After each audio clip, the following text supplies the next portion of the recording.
Hey everyone, today I'm going to be showing you how to upgrade your boot drive or your NVMe SSD drive on your laptop. So my laptop has a 1 TB drive.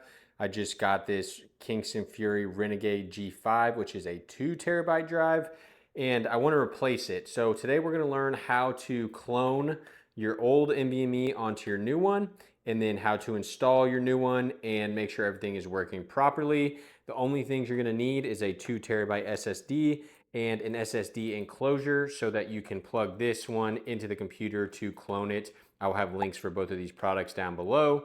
So let's go ahead and get into how to install a new SSD drive as your boot drive on a laptop. So the first thing we need to do here is to install our new NVMe drive into this SSD enclosure. And like I mentioned, this is just going to allow us to plug this NVMe drive into the computer via USB, which is going to be the best way to clone it while keeping the old drive in the old system. So let me unbox this and get it plugged in, and then we'll get into the software side.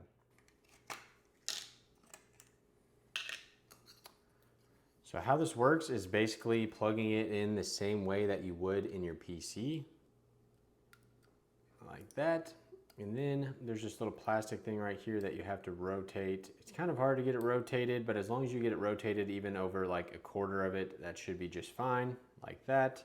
And then we can go ahead and close this, and we can plug it into our PC via the USB-C port.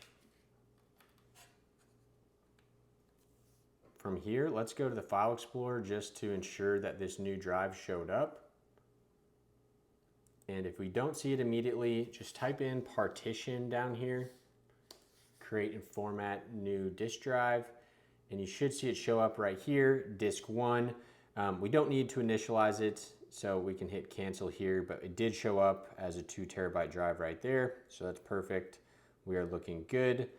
And now we're going to use this Macrium Reflect software. So I will have a download link to this in the description as well. It is paid, but you can do a 30-day free trial, which is exactly what I'm doing here.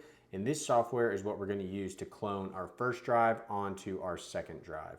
So we'll go ahead and change this to dark mode for the video's sake. Okay.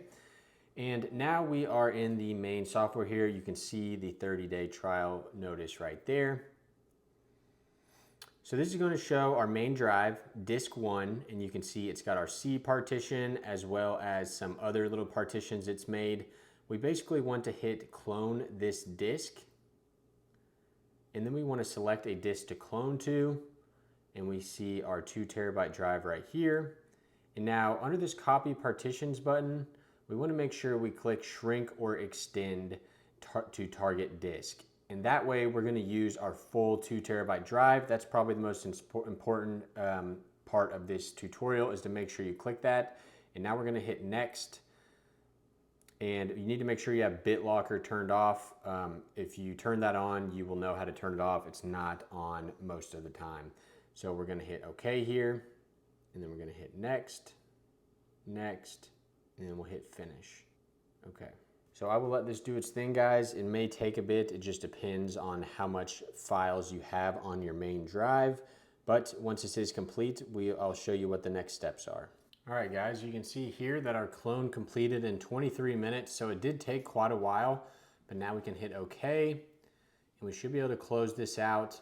And now I'm going to go ahead and close this out entirely.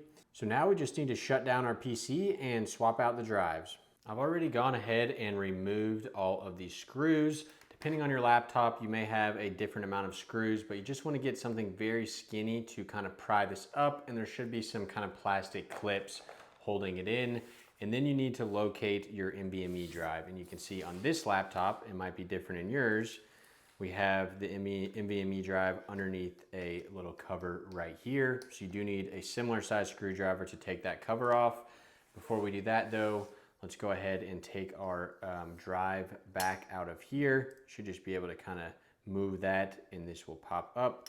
And then you can pull out your hopefully fully flashed drive. And then we'll put this back in here for another time. While I have this opened, I can see that I've got some kind of hair and dust in here, and this is a pretty new laptop anyway.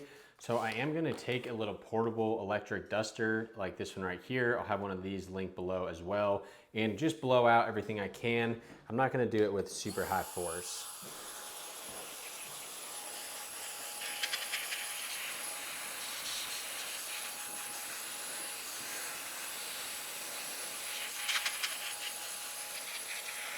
That should do just fine. Now let's unscrew our NVMe enclosure.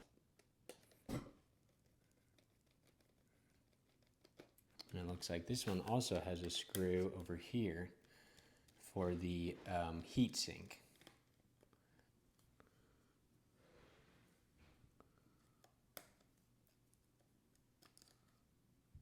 So there we go. I was able to remove the drive and the heat sink. I want to somehow get this drive disconnected from the heatsink so I can use it on my next drive. And hopefully, as I pull this off, the pad stays on the bottom one. So this has a cover on the bottom. And then I'll take this drive out here, and nice, our thermal pad stuck to it. So let's take our new drive. It should go like this. Now mine, I'm gonna pull this plastic off so that the heatsink can make contact with it. That's not a necessity.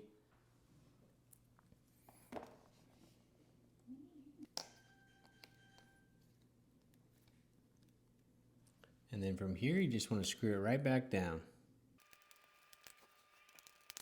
Now the cool thing about this is now you have an extra 1 terabyte drive that you can use on something else. And to go ahead and test to see if this worked, I'm gonna go ahead and put the top back on this, but I'm not gonna click it down. I'm just gonna have it like this, and then we'll go ahead and start it back up. So I hit the power button here. We might see a couple weird kind of messages come up, but overall it should work fine if everything worked properly. Okay, that is a great sign. We're immediately back into Windows, no errors or anything like that. Let's go ahead and go into File Explorer here, and we'll right click on our C drive, and we'll see, if we go to Properties, that we have 1.6 terabytes free, and the total drive capacity is 1.86 terabytes. So this worked without issue. Now you can just go ahead and uninstall the program that we did earlier. So if you go to Add or Remove Programs, then you can look in here for Macrium, and boom, uninstall it. And now you have your new drive with no extra software. Your computer is ready to go. So if you guys like this tutorial, be sure to subscribe and like the video. That helps my channel a ton. I'm gonna go ahead and remove all of these, and I will leave a link to some of my other videos in the top right on the way out. Thank you for watching.